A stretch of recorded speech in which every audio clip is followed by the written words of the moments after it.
సంఘాలు ఈ రాష్ట్రంలో మరి ఒక ఐక్యతను చాటుతూ తెలంగాణ రాష్ట్ర వ్యాప్తంగా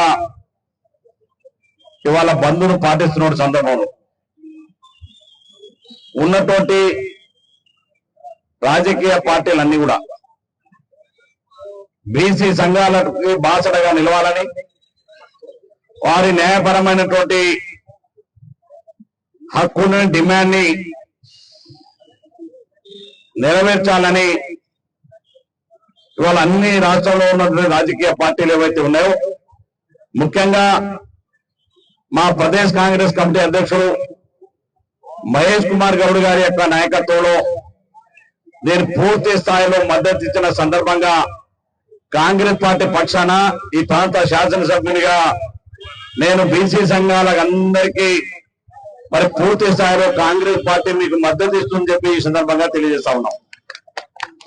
అదేవిధంగా ఈ రాష్ట్రంలో ఉన్నటువంటి మిగతా పార్టీకి సంబంధించిన నాయకులు, సిపిఐ సంబంధించినటువంటి వారి పార్టీ కూడా ప్రభుత్వం మద్దతు తెలిపి ఈ రోజు ఈ కార్యక్రమంలో పాల్గొంటున్నటువంటి సిపిఐ రాష్ట్ర కార్యవర్గ సభ్యులు, మండల పరిషత్ మాజీ అధ్యక్షులు పెద్దలు పల్లా నరసింహారెడ్డి గారు, అదేవిధంగా టిఆర్ఎస్ పార్టీకి సంబంధించినటువంటి నాయకులు పెద్దలు వర్త్య రమేష్ నాయక్ గారు, గాజుల ఆంజనేయులు గారు, అదేవిధంగా సిపిఎం పార్టీ తరఫున వెంకటయ్య గారు, మాలా సంఘాల తరఫున మిగతా వివిధ సంఘాలు, కుల సంఘాలు, ప్రజా సంఘాలు అన్ని కూడా ఈ కార్యక్రమంలో పాల్గొంటున్నాయి.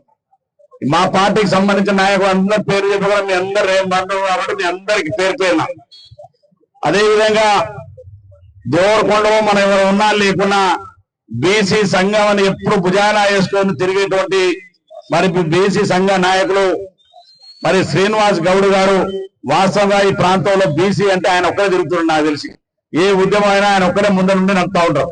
సో ఎవరో ఒకరే ఉద్యమాన్ని నడుపుతారు. వారు కూడా పాల్గొని మీకు మా పూర్తి మద్దతును, సహకారాన్ని ఆ పార్టీ మేము ఇక్కడ ఉన్నటువంటి పక్షాలన్నీ కూడా మీకు బాసటగా అండగా నిరసాయని చెప్పి మరొకసారి మీకు ఈ సందర్భంగా మనం చేస్తున్నాం. ముఖ్యంగా ఈ రోజు ఈ ఉద్యమం మరి రోడ్ల మీదకి వచ్చేటువంటి పరిస్థితి ఎందుకు వచ్చిందంటే, ఆనాడు కాంగ్రెస్ పార్టీ అధికారంలోకి వస్తే మేము ఇవాళ ఏదో ప్రభుత్వంలోకి వచ్చిన తర్వాత ఇప్పటికిప్పుడు నిర్ణయం తీసుకొని బీసీలకు 42% రిజర్వేషన్ కల్పించాలని మేము అనలే. మా జాతీయ పార్టీ అధ్యక్షుడు మల్లికార్జున ఖర్గే గారి యొక్క ఆధ్వర్యంలో కామారెడ్డిలో మేము ఎన్నికల ముందు ఒక బీసీ డిక్లరేషన్ ఏర్పాటు చేసినాం. ఆ బీసీ డిక్లరేషన్ ఏర్పాటులో కాంగ్రెస్ పార్టీ ప్రభుత్వం తెలంగాణ రాష్ట్రంలో ఏర్పాటు చేస్తే మేము తప్పకుండా బలహీన వర్గాలకు 42% విద్య, రాజకీయ, ఉద్యోగ అవకాశాల్లో తప్పకుండా కల్పిస్తామని చెప్పేసి ఆనాడు హామీ ఇచ్చినాం. ఇచ్చిన హామీ కొరకు మరి తెలంగాణ రాష్ట్రంలో తెలంగాణ ప్రజలు ఆశీర్వదించారు. రేవంత్ రెడ్డి గారి నాయకత్వంలో కాంగ్రెస్ పార్టీ ప్రభుత్వం ఈ రాష్ట్రంలో ఏర్పడ్డది. ఏర్పడ్డ తర్వాత మరి ఏదైతే ఇచ్చిన హామీ నిలబెట్టుకోవాలని ఇక ఒక తెలంగాణ రాష్ట్రంలోనే ఈ బీసీలకు న్యాయం జరగాలనే ఆలోచనే కాదు, భారతదేశంలో ఏదైతే జనాభా ఎవరికి ఎంత జనాభా ఉందో వారికి అంత వాటా ఇవ్వాలనేది మా పార్టీ విధానం అని చెప్పి ఈ సందర్భంగా మనం చేస్తున్నాం. భారతదేశ వ్యాప్తంగా ఇవాళ జనాభా ప్రాతిపదికన మరి రిజర్వేషన్లు కావచ్చు, ఉద్యోగ విద్యా అవకాశాలు కావచ్చు, రాజకీయ అవకాశాలు కావచ్చు, ఇవన్నిటి కూడా అమలు చేయాలని మా నాయకుడు రాహుల్ గాంధీ గారే దేశవ్యాప్తంగా ఎవరి జనాభా ఎంతో వారికి వాటా అంత ఇవ్వాలన్నది కాంగ్రెస్ పార్టీ విధానం. ఆ విధానంలో భాగంగానే మేము కామారెడ్డిలో డిక్లరేషన్ ఇచ్చినాం. ఇచ్చిన డిక్లరేషన్ ప్రకారం ఈనాడు ప్రభుత్వం ఒక చిత్తశుద్ధితోటి రేవంత్ రెడ్డి గారు వాస్తవంగా అప్పర్ క్యాస్ట్ రెడ్డి కమ్యూనిటీకైనా నాయకుడు అయినప్పటికీ కాంగ్రెస్ పార్టీ నాయకుడిగా ఈ రాష్ట్ర ముఖ్యమంత్రిగా కాంగ్రెస్ పార్టీ ప్రభుత్వం ఏదైతే హామీ ఇచ్చిందో ఆ హామీని నిలబెట్టుకోవాలనే ఒక ఆలోచనతోటి ఆనాడు 42% ఇస్తామన్నటువంటి మాట ప్రకారం ఇవాళ శాసనసభలో ఏదైతే జనాభా వాస్తవంగా ఎస్టీ ఎస్సీలకైతే అన్ని కులగల జనాభా ఉంది, మాకు 10.8%, 9% ఎస్టీలకు ఉంది. అదేవిధంగా ఎస్సీకి ఇప్పుడు తెలంగాణ రాష్ట్రంలో 18% జనాభా ఉంది.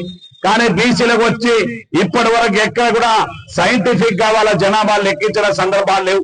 జనగణనలో గాని కులగణనలో గాని ఎక్కడ కూడా బీసీలకు సంబంధించి ఒక సంఖ్య అంటూ ఎక్కడ ఏర్పాటు చేయలేదు. అందుకనే ప్రభుత్వం ఒక డెడికేటెడ్ కమిటీని ఏర్పాటు చేసి తెలంగాణ రాష్ట్రంలో ప్రతి ఇంటికి ఉద్యోగులను నియమించి వారందరూ కూడా ఆయా ప్రాంతాల్లో ఆయా గ్రామాల్లో ప్రతి ఇంటికి వెళ్లి రాష్ట్రంలో ఉన్న బీసీ జనాభాను మరి జనగణన చేయడం జరిగింది. ఆ జనగణన చేయడం ద్వారా ఈ రాష్ట్రంలో 56% బీసీ జనాభా ఉంది. కానీ డెడికేట్ కమిటీ ఒక ఏర్పాటు చేసిన కమిటీ ఒక సూచన చేసింది.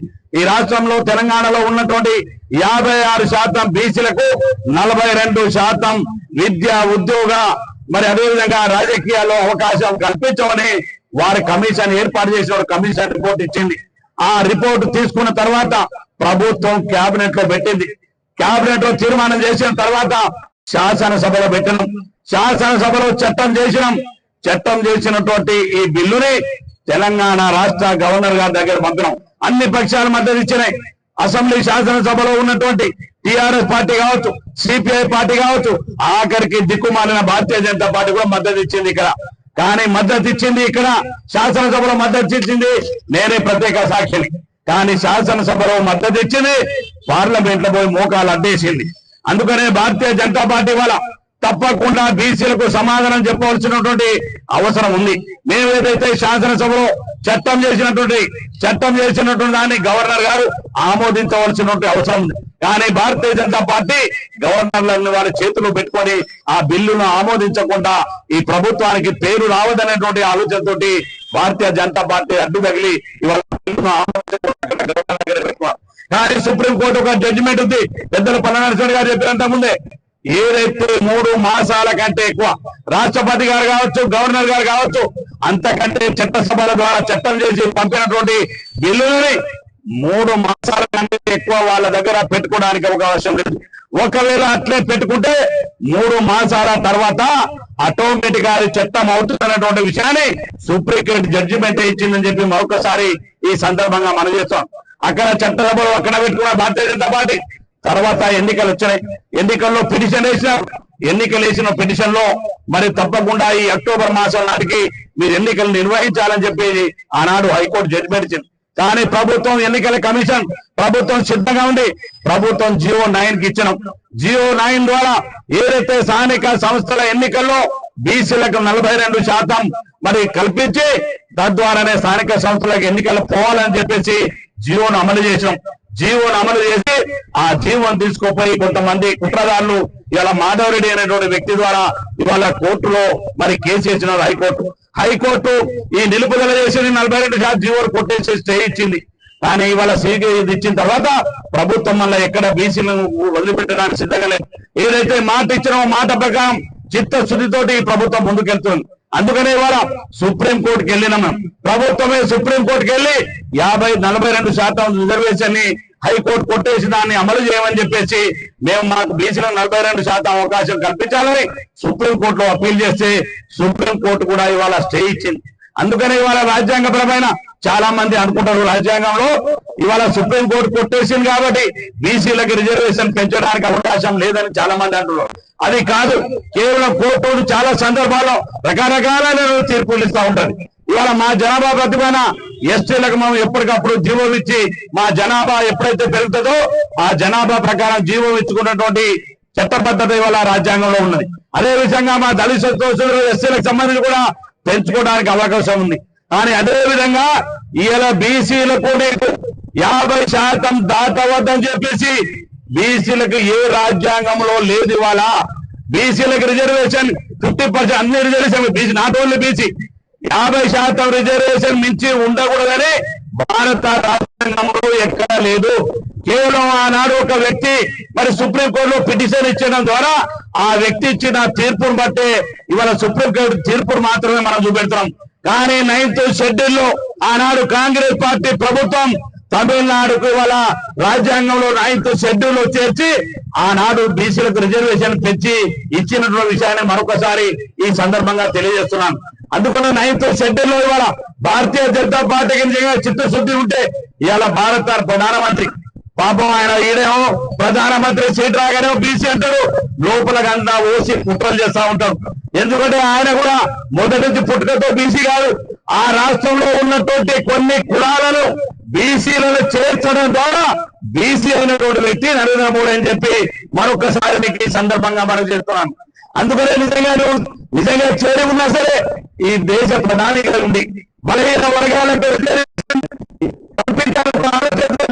ఒక ప్రభుత్వం తెలంగాణ రాష్ట్ర ప్రభుత్వం ఈ చట్టం చేయాలని చెప్తే ఇవాళ మీ దగ్గర రాష్ట్రపతి దగ్గర మోకాళ్ళని పెట్టి అక్కడ మీరు బిల్లు నీకు నిజంగా బీసీ బిడ్డ అయితే నీకు చిత్తశుద్ధి ఉంటే భారతీయ జనతా పార్టీకి చిత్తశుద్ధి ఉంటే 9th షెడ్యూల్లో చేర్చి 42% ఈ బీసీలకు ఇచ్చినటువంటి బిల్లుని చట్టబద్ధత కల్పించాలని చెప్పేసి ఇవాళ ఉన్నటువంటి బీసీ సంఘాలు ఈ తెలంగాణ రాష్ట్రంలో ఉన్నటువంటి అన్ని రాజకీయ పార్టీలు డిమాండ్ చేస్తున్నాయని చెప్పి మరొకసారి మీకు ఈ సందర్భంగా మనం చేస్తా ఉన్నాం. అందుకనే ఒక మాట ఇస్తున్నాం, ఏదైతే మేము చట్టబద్ధం చేయాలని ఆలోచన చేస్తాం దాని ఎట్టి పరిస్థితుల్లో వెనక్కిపోయే ముచ్చట్టలేదు. ఎట్టి పరిస్థితుల్లో 42% రిజర్వేషన్ చట్టబద్ధతో కట్టుబడి ఉన్నాం. కాంగ్రెస్ పార్టీ పక్షాన చెప్తున్నాం, చట్టబద్ధత అయ్యే వరకు ఒకవేళ ఎన్నికలు మళ్ళీ ఇవాళ కోర్టు తీర్పిచ్చింది, మీరు ఎప్పటిలోగా ఎన్నికలు పెడతారు, ఎన్నికలు నిర్వహించవలసిందని కోర్టు ఆదేశిస్తా ఉన్నారు. అయినా కూడా 42% అవసరం అనుకుంటే మా పార్టీ పక్షాన ఇచ్చి కూడా ఎన్నికలు పోతాం తప్ప బీసీలకు ఇచ్చిన మాట మాత్రం తప్పవని చెప్పి మరొకసారి ఈ సందర్భంగా మనం చెప్తున్నాం. రాబోయే భవిష్యత్తులో ఈ కేంద్రంలో భారతీయ జనతా పార్టీగా అధికారంలోకి రాదు, అధికారంలో వస్తుందనే కళ మొన్ననే కన్నులుట్టబోయి 30 సీట్లతోటి చంద్రబాబు నాయుడు, బీహార్ లో ఉన్న నితీష్ కుమార్ లేకపోతే ఈ రాష్ట్రంలో దేశంలో ఇలా నరేంద్ర మోడీ ప్రధానమంత్రి లేదు, ఎన్డీఏ పార్టీ అధికారం లేదు. అందుకే దేశంలో అధికారంలోకి వస్తుంది. ఆనాడైనా తప్పకుండా బీసీలకు 42% చట్టబద్ధ 9th షెడ్యూల్ చేసి తీర్థమని చెప్పి మరొకసారి మీకు ఈ సందర్భంగా మనం చేస్తాం. ఇవాళ బాలు నాయకు ఇవాళ రేవంత్ రెడ్డి ఇస్తున్నట్టు మాట కాదు, మా నాయకుడు రాహుల్ గాంధీ ప్రతిపక్ష నాయకుడిగా కాంగ్రెస్ పార్టీ నాయకులు మాట ఇస్తున్నారు. ఈ దేశంలో ఉన్నటువంటి బలహీన వర్గాల వాళ్ళకి జనాభా ఎంతో అంత జనాభా ప్రకారం వాళ్ళకి రిజర్వేషన్ కల్పించాలని పార్టీ విధానపరమైన నిర్ణయం కాబట్టి తప్పకుండా అమలు చేసే కార్యక్రమాన్ని ముందు చేస్తాం. మా బీసీ సోదరులు అందరూ కూడా రిక్వెస్ట్ చేస్తా ఉన్నాం, మనం అందరూ కూడా వాస్తవంగా మీకు ఇవాళ ఎస్టీలు, ఎస్సీలు, మైనార్టీలు అందరూ కూడా మద్దతు తెలుపుతా ఉన్నారు. మిగతా పార్టీ పరంగా చూస్తే మా కాంగ్రెస్ పార్టీలో ఉన్నటువంటి నిజమైన పార్టీ విధానాన్ని మరి నిర్ణయించేటువంటి వ్యక్తులు ఇలా పల్లా నరసింహారెడ్డి గారు, డాక్టర్ వేణుధర్ రెడ్డి గారు పార్టీ నిరోధారమే శివధార్యమైనటువంటి నాయకులు, కమ్యూనిటీ కాకపోయినా మరి అటువంటి వాళ్ళు కూడా మనకి ఇవాళ మద్దతు తెలిపేటువంటి పరిస్థితి పార్టీ పరంగా. అందుకనే భవిష్యత్తులో బీసీ సంఘాలన్నీ కూడా యూనిటీగా ఉండి ఇంతకుముందు నరసింహారెడ్డి గారు చెప్పిన తెలంగాణ ఉద్యమాన్ని మరి ఆనాడు మేము కాంగ్రెస్ పార్టీ అధికారంలో ఉన్నాం. తెలుగులో ఫాస్టెస్ట్ న్యూస్ ఇప్పుడు కొత్త అవతారంలో 5 సెకండ్లోనే పూర్తి వార్తా సమాచారం మీ చేతిలో. సోషల్ మీడియా ట్రెండ్స్ మీ కళ్ళ ముందుకే live TV and voice search options తో ఇప్పుడే డౌన్లోడ్ చేయండి. యాప్ లింక్ డిస్క్రిప్షన్ లో ఉంది.